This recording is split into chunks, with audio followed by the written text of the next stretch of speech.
அஸ்ஸலாமு அலைக்கும். இன்றைக்கி ஒரு சின்ன குட்டி பாப்பாவுக்கு நான் பட்டு பாவாடை சட்டை தைச்சேன். அதை உங்கள்கிட்ட காட்டலாம்னு இந்த வீடியோ போட்டிருக்கேன். இன்றைக்கி ஒருத்தவங்க ஒரு புடவையோட முந்தியில் கொஞ்சத்தை வெட்டி கொண்டு வந்து அவங்க ஏற்கனவே தைச்சிட்டாங்களாம். ஒரு பிள்ளைக்கு மீதி ஒரு சின்ன கொஞ்சம் துணி இருக்குது, இதை தைச்சி தரீங்களான்னு கேட்டு கொடுத்தாங்க. அதை இப்போ ஒரு சின்ன குட்டி பாப்பாவுக்கு நான் தைச்சிருக்கேன். இது பாருங்கள், பிங்க் கலரில் இது புடவை ஓரமும் கோல்டு கலரில் முந்தியுமா இருக்குது.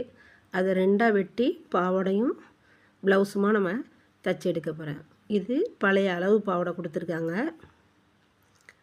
இது நான் உங்கள்கிட்ட ஸ்டிச்சிங்கு கட்டிங் வீடியோ எதுவுமே போடலை. சும்மா நான் வெட்டி தைச்சிருக்கதை எப்படி இருக்குன்னு நீங்கள் பார்த்து கமெண்டில் சொல்லுங்கள் அப்படிங்கிறதுக்காக இப்போ நான் வெட்டி எடுத்துட்டேன், தைச்சும் முடிச்சிட்டேன். இங்கே பாருங்கள், மேலே துணி கொடுத்து பாடி பாவாடைன்னு சொல்லுவாங்கள்ல, அந்த மாடலில் தைச்சிருக்கேன். எப்படி இருக்குன்னு பாருங்கள். இது ப்ளவுஸு